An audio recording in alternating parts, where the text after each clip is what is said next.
Hello everyone, I'm Arali and welcome to the channel. So last year I did a playthrough of Freelancer, one of my favorite childhood games, and made a subsequent review of it as well, which I ended up remaking this year. Now both of those reviews still get heavily watched and commented on, and I have made the promise of reviewing the Discovery mod as well as the Crossfire mod, which is still happening. But there was a comment left on one of those videos by Ryan Smith, which informed me of a Kickstarter game called Underspace.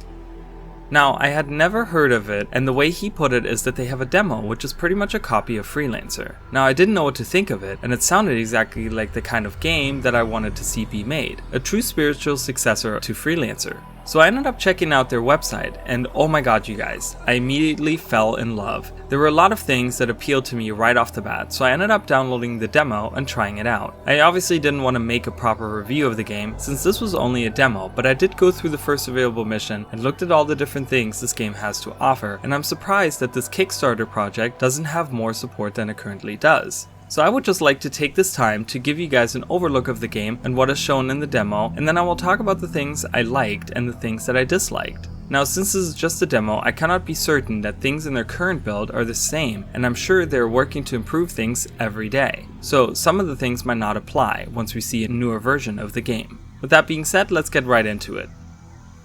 Inspired by classic space games, Underspace is an arcade-style space shooting, trading, and storm chasing game. Dropped into a universe of interstellar wonder and sheer cosmic terror, you're left to make your fortune as you struggle against extraterrestrial tempests and nightmarish cosmic storms. The galaxy is not a safe, sane place. Hyperspatial tempests sweep through space, distorting star systems and spewing forth strange hazards, even stranger monstrosities and incredible treasures. Traverse over 70 handcrafted star systems, any of which could fall victim to foul weather. Strike out into the starry unknown and comb through ancient star cities, warped graveyards, or fields of lost wormholes. The galaxy is filled with unique adventures and puzzles waiting for a star chaser to discover and rob them. Away from the highways and deep in the most remote parts of space lie hidden challenges. You'll face off against world-eating serpents, possessed battleships, and living minefields. End the lives of over 20 unique bosses, either by yourself or online with friends. Fly, paint, and customize over 60 different ships. Outfit yourself with over 150 pieces of equipment. Choose your race, build your character, and try not to get eaten by a ghost train. Even in the face of the great storms, life goes on. Befriend or befuddle over 40 different factions, all with their own alliances, goals, and preferences. Pursue random assignments, or discover hidden stories and questionable motives in over 50 unique side quests. Strip asteroids of their precious resources, fabricate technology to sell and utilize. Ship over 50 different types of cargo to 150 stations, or pirate it off the imbeciles who stray into your territory. From dashing hero to dastardly hell priest, solo to multiplayer, experience the galaxy the way you want. So, right off the bat, Underspace is presented like Freelancer. The way it feels to navigate and play the game is incredibly familiar, and when looking at the menus and the HUD in general, it once again has such a similar look to it. As explained earlier, you are a freelancer or star chaser as they are called in Underspace, and you have to make a living through various means. In the demo, we're only able to play in the first system, the Valdric system, which once again is strikingly similar to the New York system, which was the first one in Freelancer. Only the first mission is available in the demo, but after having finished it, you are free to explore the Valdric system, do side quests, and work on getting a new ship. The ship variety isn't too huge, and it seems there's a lot of equipment you will only be able to get later in the game, and that's pretty much it. Even though it is just one system, it feels incredible to play. I had a really good time with it overall, and I'm excited to see where this will go. So, now let's talk about what I enjoyed in the demo. For this next section, I will just point out the little details and the things I thought were really good. These won't be in any particular order, just the way I ended up seeing them. First off are the highway lights. Those are the car-like lights of the ships that are flying along the trade lanes, and it's such a cool detail to me. It makes the game feel so alive and interesting. I do think maybe there are a little bit too many lights, as you will never see that many ships fly in those trade lanes at one time, but it's still a really cool detail nonetheless. Speaking of those trade lanes, there are also billboards erected along the way. One thing I never realized was that going through a trade lane can be incredibly boring, unless you're in a brand new system or there's dialogue going on in the campaign. These are a great way to keep you busy subconsciously while fitting into the world perfectly, and they just add a little bit more to the emptiness of space. Next up is the option to customize your ship. From the color of the lights to the paint of the hull, as well as decals and cockpit customization, there's a ton of stuff you can do to even make the same model of a ship feel very unique, and that is something that Freelancer was really missing. One thing that, as far as I understand it, was supposed to be added to Freelancer but never made it in was the ability to move around on planets as your character. Underspace has added this feature, and it feels amazing to be able to walk around even if the spaces are small and the details are little. It gives even more immersion, and a system like that can help with the campaigns and different missions as well. There was a part in the game where you can go through an ancient gate and you end up in some mysterious system. There you have to rescue the stranded scout and have to make your way back into the Valdric system. Now, I'm not sure if this was supposed to be a random event or something that might happen later in the story, but it felt incredible going to some really bizarre space only to be confronted by some ancient race and having a cool quest to do at the same time. This was something that Freelancer was really missing more of, and I loved the addition. Hopefully, there will be more events like these throughout the released product. The level up system has been improved. In Freelancer, this only served to keep you from purchasing high level gear early on or from getting too strong for the current story as you play through the campaign. This time around, the level up system actually has some skill points you can invest into, which is an incredibly natural way for a system of that type to evolve into, and it was a great addition to see in the game.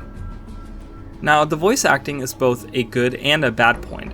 I will talk about the bad part when we get there, but for now I just want to say that it is really nice that there is voice acting. Not all the lines are voice acted, but those that are have a once again very familiar tone to Freelancer, and those are definitely a great feature to have. There are icons on stations and other dockable objects to indicate what is available, like ships for sale.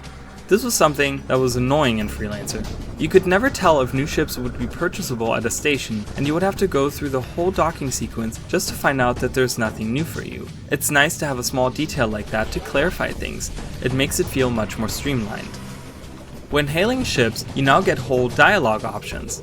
This at first seems like an arbitrary system to add, but when doing side quests you can already see the system pay off by having you actually inquire about certain things in order to find out where some enemy fighters or stations are hidden.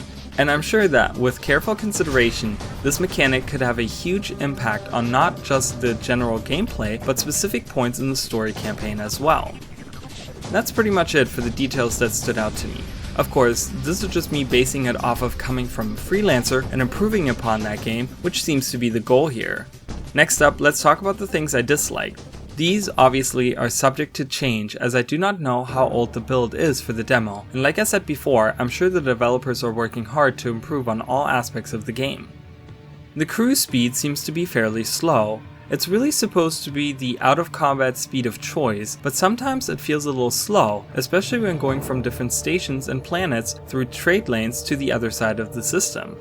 The time between each dock on the trade lanes, for example, seems like a long downtime for nothing to be going on, so having a little bit of a faster speed here would improve this a lot without compromising too much on the size of the game, as you still want it to feel massive, as it does when you're out in space.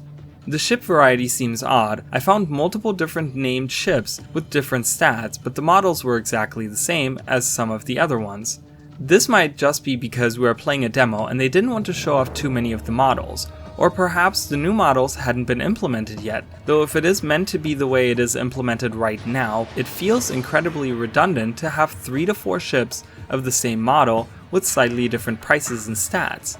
It takes away from the feeling of getting a brand new looking ship with much higher stats, which was always a highlight for me in Freelancer and is something I would like to see return. The on-planet and on-station locations seem very barren. Not only do you not see very many NPCs, but the environments are pretty bland with nothing to look at. Again, this might be part of the early build, or maybe it is something that might not be in the budget as of right now, but I do enjoy my details, and I would really like to be able to get a good feel for different places by looking around and talking to different NPCs.